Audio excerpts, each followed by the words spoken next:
দেয়? খরচ কে দেয়? খরচ চলে এই যে কিভাবে? বাচ্চারা দেয়।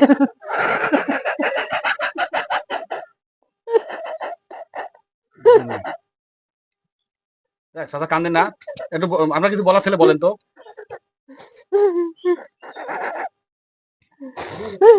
কান্দেন না চাচা। যাই হোক, এখন দেখেন আমরা এক বৃদ্ধ চাচার বাড়িতে যাব। আসলে গত রমজান মাসে উনি আমার কাছে আসছিলেন, এরপর থেকে ওনার সাথে আর আমার কোনো সাক্ষাৎ নাই। আজকে রফিকুল আনোয়ার ফাউন্ডেশনের অর্থায়নে আমরা কিছু ঈদ উপহার তুলে দেওয়ার জন্য ওনার বাড়িতে যাব।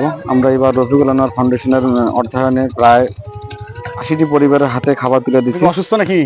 এনার হাতেও আমরা আজকে সে খাবার তুলে দিব আলহামদুলিল্লাহ। কি হয়েছে আপনারা আপনার? সবাই রফিকুল আনোয়ার ফাউন্ডেশনের জন্য দোয়া করবেন, ওনার পরিবারের জন্য দোয়া করবেন। আল্লাহ যেন ওনাদেরকে আরো বেশি বেশি দান করে, তৌফিক দান করে, এবং যারা দুনিয়াতে বেঁচে আছে তাদেরকে হায়াত নসিব করে, এবং যারা দুনিয়াতে থেকে চলে গেছে তাদেরকে যেন জান্নাতুল ফেরদৌস নসিব করে। আমিন। আপনারা সবাই তাদের জন্য দোয়া করবেন।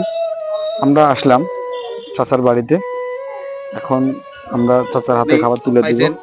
আলহামদুলিল্লাহ। আপনি ওনাদের জন্য দোয়া আপনারা করবেন। শোনেন। আপনার এই খাবারের পেছনে অর্থ বহন করছে সেটা রফিকুল আনোয়ার ফাউন্ডেশন। আমরা রফিকুল আনোয়ার ফাউন্ডেশনের মাধ্যমে এবারের রমজানে মোটামুটি প্রায় ৮০ জন পরিবারকে আমরা খাবার মানে তুলে দিতেছি। শুধু ঈদের দিন তারা যদি একটু ভালো খাইতে পারে। আমরা যে আজকে আপনাকে এই যে রফিকুল আনোয়ার ফাউন্ডেশনের অর্থায়নে বুঝছেন, আমরা যে আপনাকে কিছু ওই যে ঈদ উপহার হিসেবে ব্রয়লার মুরগি, সামাই চিনি, মুড়ি, আলু, তেল, কালাই আপনাকে উপহার হিসেবে দিলাম।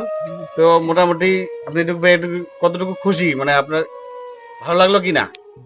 ভালো। যাক, ওনাদের জন্য একটু দোয়া করবেন। মানে চলেন কিভাবে? এখন আপনার এই কে দেয়? খরচ কে দেয়? খরচ চলে এই যে কিভাবে? বাচ্চারা দেয়।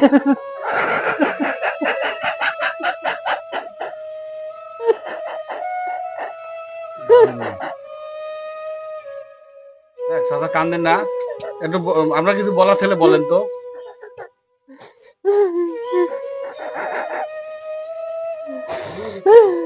কান্দেন না চাচা।